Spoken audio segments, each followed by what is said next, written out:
আমরা শিখতে এসেছি, শিখতেই হবে, আপনাকে পড়তেই হবে। কোরআনের প্রথম কথা হচ্ছে পড়ো আর নিজের জীবন গড়ো, ঠিক কিনা? পড়তেই হবে আপনাকে, না পড়ে উপায় নাই। যখন যে অবস্থায় থাকবেন পড়বেন। জীবনে আমি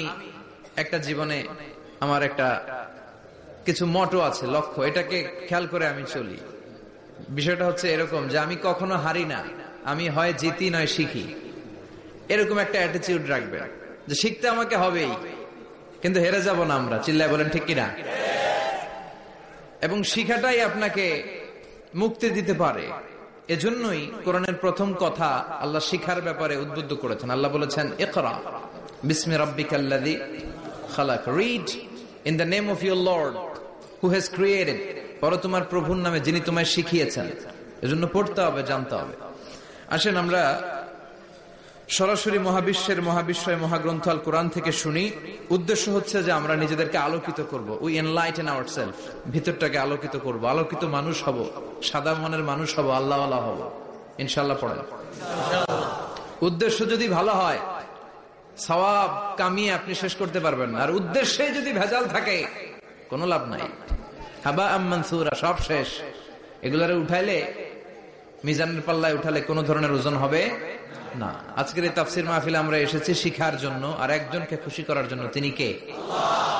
আল্লাহ তুমি কবুল করো। আমি আপনাদের খেদমতে সূরাতু আদ-দুহা তেলাওয়াত করেছি। এই সূরাটা মুখস্থ আছে না অনেকের? কমন একটা সূরা, প্রায় আমরা সালাতে পড়ি, মক্তবেই তো এগুলো শিখে ফেলছি, ঠিক কিনা? তো এই যে সূরাটা খুব বেশি পড়া হয়, খুব বেশি শোনা হয়, আসলে এই সূরায় আল্লাহ কি শিক্ষা কর্মসূচি আমাদেরকে দিলেন জানার দরকার আছে না নাই? আসেন আজকের এই চমৎকার রজনীতে আমরা সূরাতুদ দুহার আলোকে কিছু কথা শুনি। এটা কোরআনের 30তম পারায় অবস্থিত একটা সূরা। কততম পারা? এটা মাক্কি সূরা। একটু আওয়াজ করে বলবেন, কি সূরা? মাক্কি সূরা। এই সূরার আয়াত সংখ্যা 11টি। কয়টি? 11টি। এটা কোরআনের একটা মোটিভেশনাল সূরা। কি সূরা? মোটিভেশনাল। আমরা প্রায় এই শব্দটা শুনি না, মোটিভেশন। এটা কোরআনের মোটিভেশনাল সূরা, অনুপ্রেরণাদায়ক সূরা। আপনার মন যখন খারাপ তখন এই দুইটা সূরা পড়বেন, দোহাও পড়বেন, সূরাতুল ইনশিরাহ পড়বেন।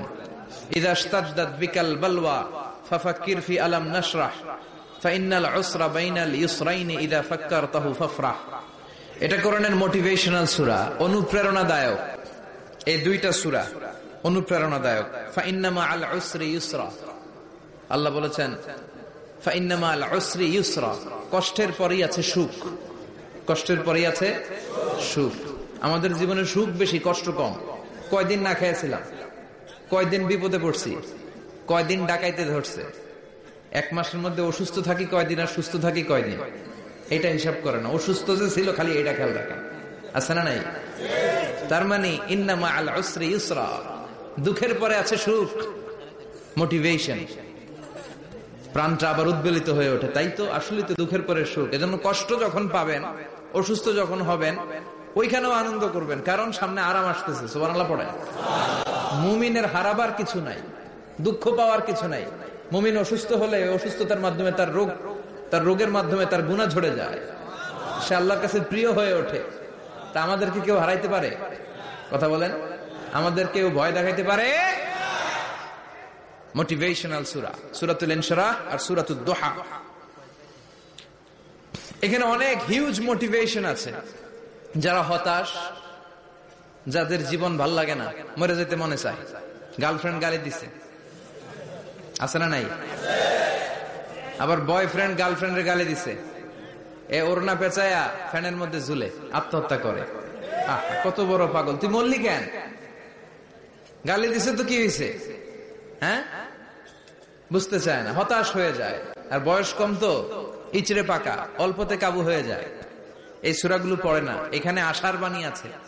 আজকে আমি জানি কথা শোনাবো আপনাদেরকে, শুরুতে আগে সংক্ষেপে বলে দিই। এই সূরার মূল কথা হচ্ছে, মানে সেন্ট্রাল থিম বা সাবজেক্ট ম্যাটার সূরাতুদ দুহার কেন্দ্রীয় আলোচ্য বিষয় হচ্ছে নিরাশ হবেন না, হতাশ হবেন না, হাল ছাড়বেন না, ভরসা রাখবেন কার উপর?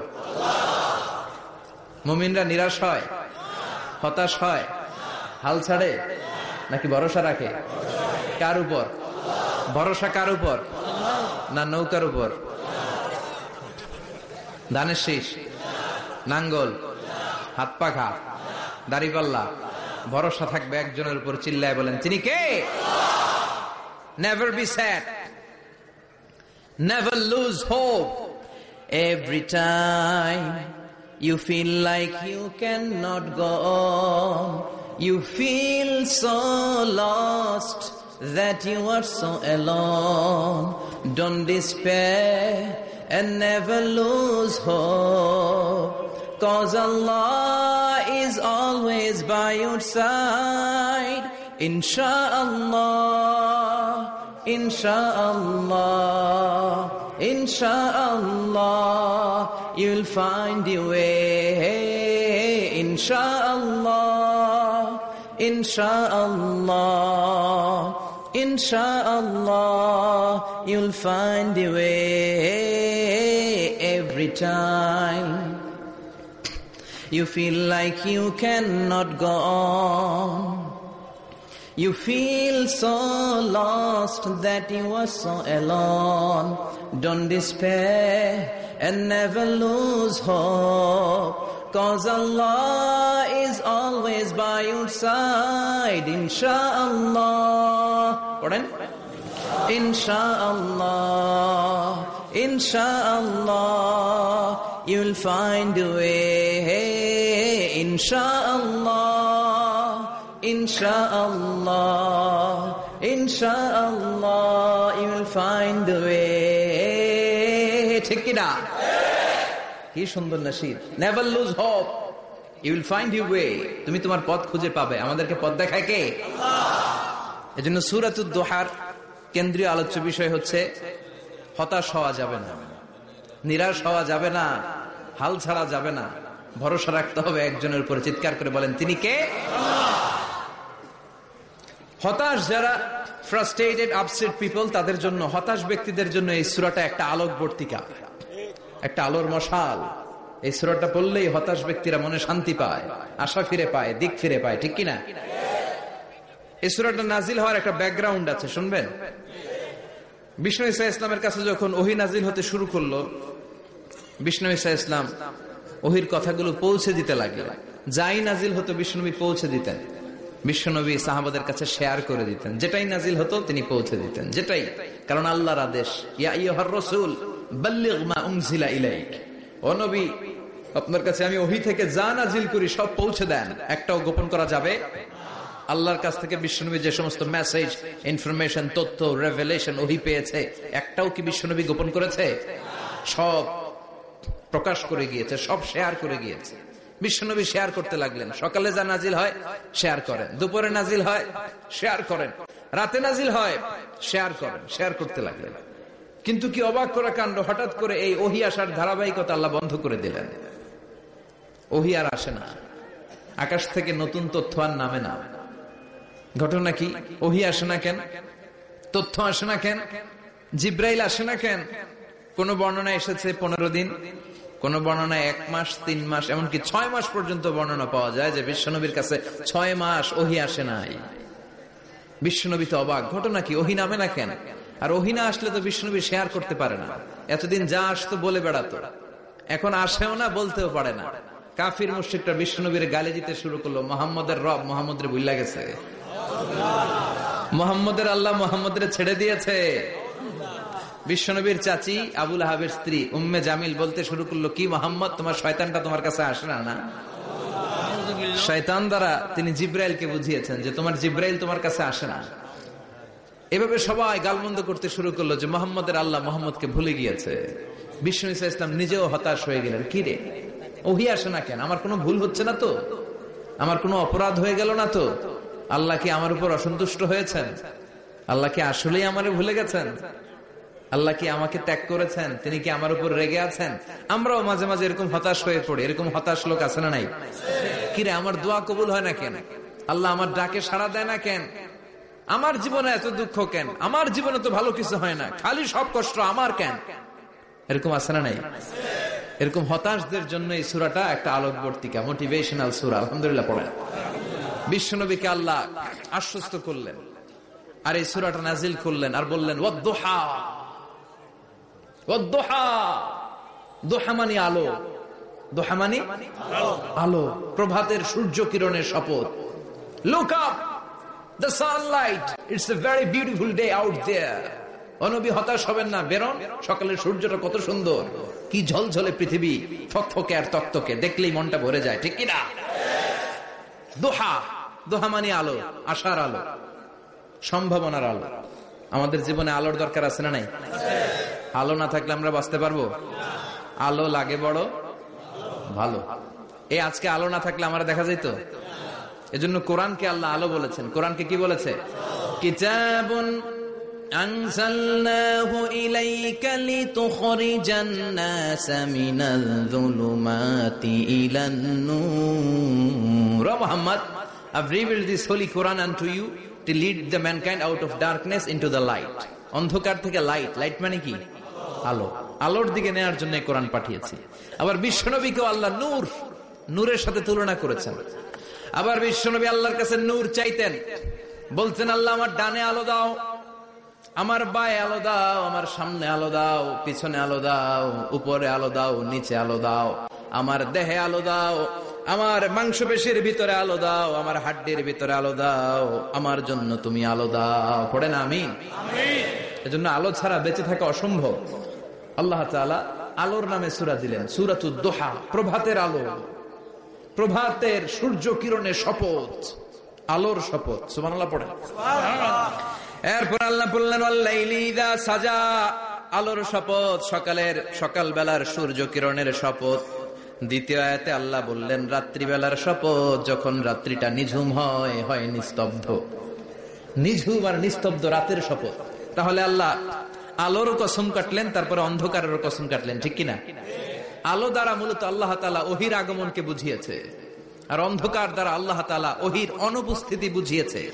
এটা দিয়ে আল্লাহ বুঝাতে চাইলেন, ও নবী, কাফির মুশরিকরা আপনারা গালি দেয়, ওরা বলে যে আমি আপনার ভুলে গেছি, আমি আপনারে ত্যাগ করেছি, আমি আপনার প্রতি অসন্তুষ্ট। না না, আমি ইচ্ছা করে ওহি পাঠাই না, কারণ সব সময় আলো থাকলে ভাল লাগে না, কিছু সময় অন্ধকারের দরকার আছে না নাই? বুঝে শুনে উত্তর দিয়ে। 24 ঘন্টা আলো, 365 দিন খালি আলো, আলো, আরো আলো। যদি সূর্যের আলো সব সময় থাকে 365 দিন, ভাল লাগবে? রাতে ঘুমাবেন কেমন? আবার সব সময় ঘুটঘুটে অন্ধকার, আলো নাই, ভাল লাগে? ক্ষেত খামারে চাষ করা লাগবে না, বাজারে যাওয়া লাগবে না। তার মানে আলোরও দরকার আছে, অন্ধকারেরও দরকার আছে। এটা দিয়ে আল্লাহ বুঝাতে চাইলেন, নবী, ওহি নাজিল করার জন্য দরকার আছে, মাঝে মাঝে ওহি বন্ধ রাখা আপনার বিশ্রাম দেওয়ারও দরকার আছে। চিৎকার করে পড়েন আল্লাহু আকবার। এজন্য আল্লাহ বললেন ওয়াদ-দুহা ওয়াল-লাইলি ইযা সাজা মা ওয়াদ্দা'কা রাব্বুকা ওয়া মা ক্বালা ওয়ালাল আখিরাতু খায়রুন লাকা মিনাল উলা। সুবহানাল্লাহ পড়েন। ও নবী, প্রভাতের সূর্য কিরণের শপথ, নিঝুম নিস্তব্ধ রাত্রিবেলার শপথ, আলো আর অন্ধকারের শপথ করে আমি বললাম, আপনার প্রভু আপনারে ভুলে যায় নাই, আপনার উপর অসন্তুষ্ট হয় নাই।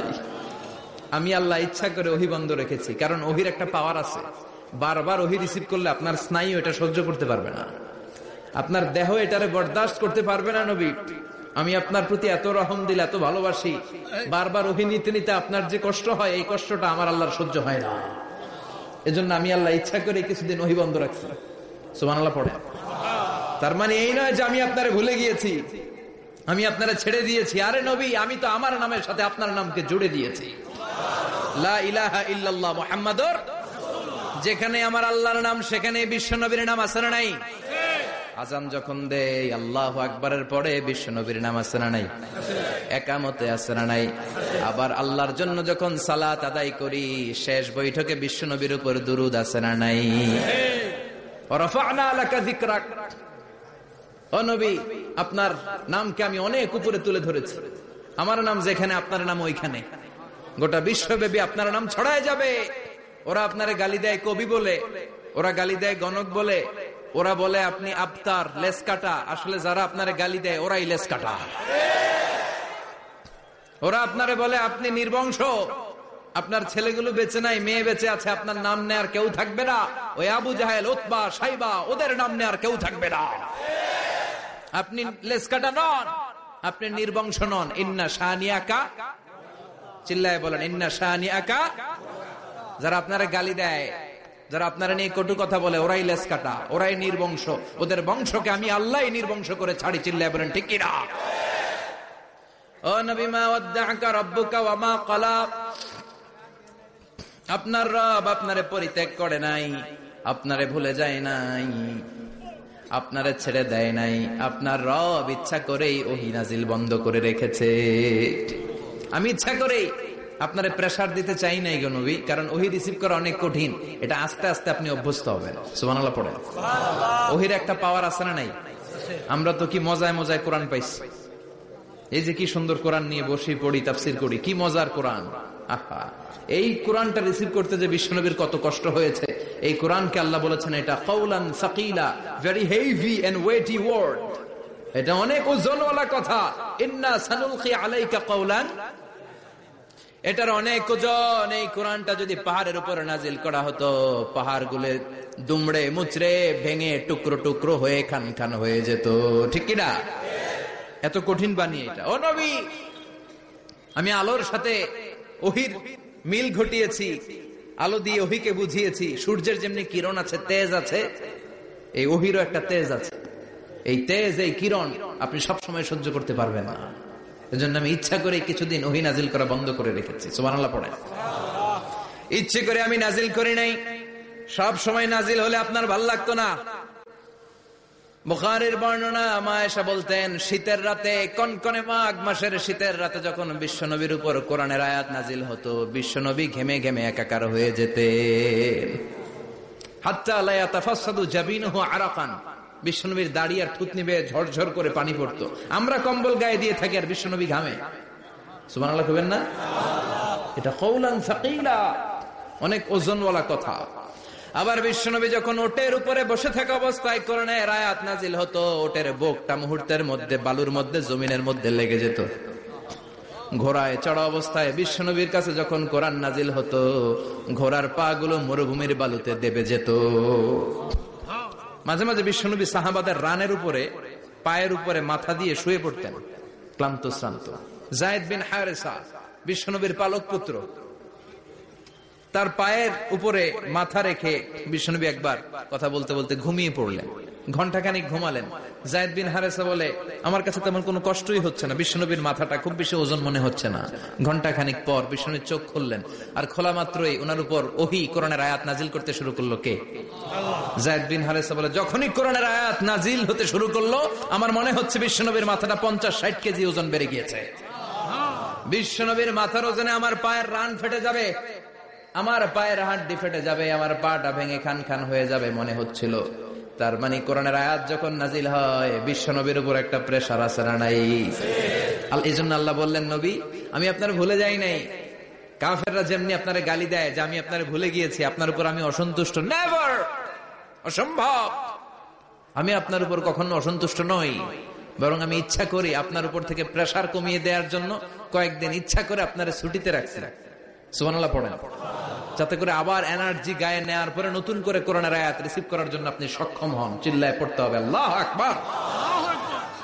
এজন্য আল্লাহ বললেন, ওয়াদ-দুহা ওয়াল-লাইলি ইযা সাজা মা ওয়াদ্দা'আকা রাব্বুকা ওয়া মা ক্বালা ওয়ালাল আখিরাতু খায়রুল লাকা মিনাল উলা।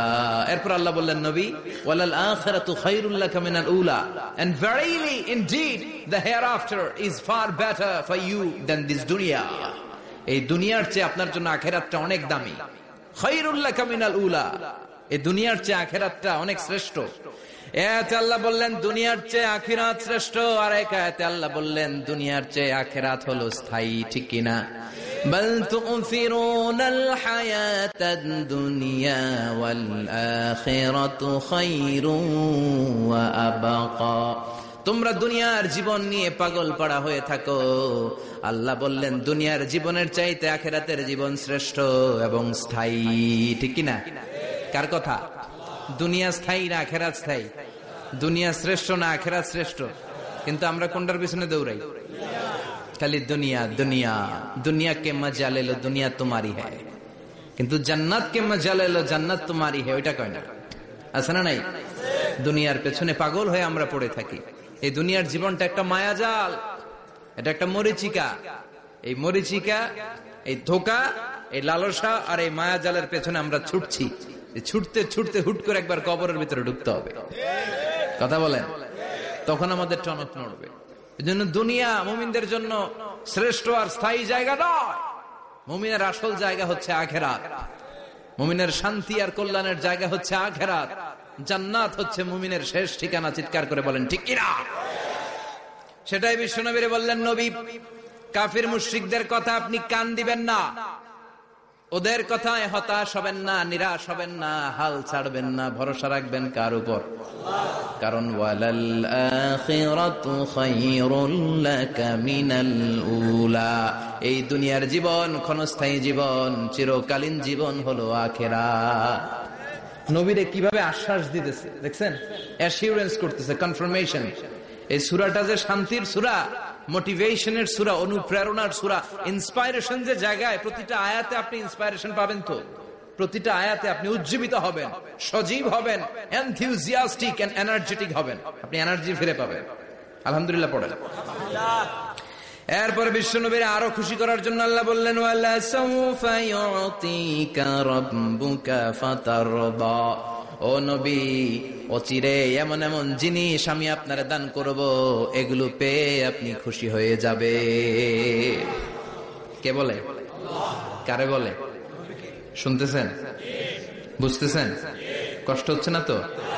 ওয়ালা সাউফা ইউতিকা রাব্বুকা ফাতারদা, অচিরেই এমন এমন জিনিস আমি আল্লাহ আপনারে দান করবো। ওরা আপনারে গালি দেয়, ওদের কথা আপনার মন খারাপ, আপনি হতাশ, ভয় পাবেন না নবী, হতাশ হবেন না, নিরাশ হবেন না, আমার উপর ভরসা রাখেন না। এমন এমন জিনিস আমি আপনারে দেব, ফাতারদা, ওগুলো পেয়ে আপনি খুশি হয়ে যাবেন। সুবহানাল্লাহ পড়ে। আল্লাহর কাজই হলো বিশ্বনবীরে খুশি রাখা। Verily I'm gonna give you something that will make you happy, এমন জিনিস আপনারা দিব নবী, আপনি খুশি হয়ে যাবেন। আল্লাহর কাজই হচ্ছে বিশ্বনবীরে খুশি রাখা। যেখানে বিশ্বনবীর মন খারাপ, ওইখানে বিশ্বনবীর আল্লাহ আছে না নাই? বিশ্বনবীর উপাধি দিয়েছেন আল্লাহ হাবিবুল্লাহ। কি দিয়েছে? আর সাইয়েদনা ইব্রাহিমের উপাধি খলিলুল্লাহ। দুইজনই আল্লাহর প্রিয়, দুইজনই উলুল আজমি মিনার রাসূল। কিন্তু খলিল মানেও বন্ধু, হাবিব মানেও বন্ধু। খলিল মানে এমন বন্ধু যেই বন্ধু আল্লাহরে খুশি করার জন্য কাজ করে, আর হাবিব মানে এমন বন্ধু যেই বন্ধুরে খুশি রাখার জন্য আল্লাহ নিজেই কাজ করে। কি শান, কি মান এই নবীর! আর ওই নবীরে গালি দেয়। এগুলো জাহান্নামের নরকীট আর পিতৃ পরিচয়হীন জারদ সন্তান। As a father, as a teacher, as a commander, as a lawgiver, as a lawmaker, as a reformer of the society, Muhammad is the Superman of the world. উনি সুপারম্যান, উনি অসাধারণ ব্যক্তিত্ব, আনপ্যারালাল পার্সোনালিটি। ওনার জীবনী নিয়ে পড়া শুরু করলে এটা শেষ হয় না। বিয়ন্ডলেস, বাউন্ডলেস, বটমলেস, এটা তলাবিহীন সাগর। বিশ্বনবীর জীবনী একটা সাগর, কিন্তু সাগরের কি নাই? সুবহানাল্লাহ কইবেন না? এই বিশ্বনবীর খুশি রাখা কার কাজ? যেখানে বিশ্বনবী হতাশ, যেখানে বিশ্বনবীর মন খারাপ, বিশ্বনবীর মন ভালো করে দেয় কে? এজন্য আল্লাহ বললেন, ওয়ালা সাউফা ইউতিকা রাব্বুকা, অচিরেই আপনার রব আপনাকে এমন এমন জিনিস দান করবে নবী, এগুলো পেয়ে আপনি খুশি হয়ে যাবেন। কিভাবে নবী খুশি হয়েছে, কিভাবে নবীর আল্লাহ খুশি রাখবে শুনবেন?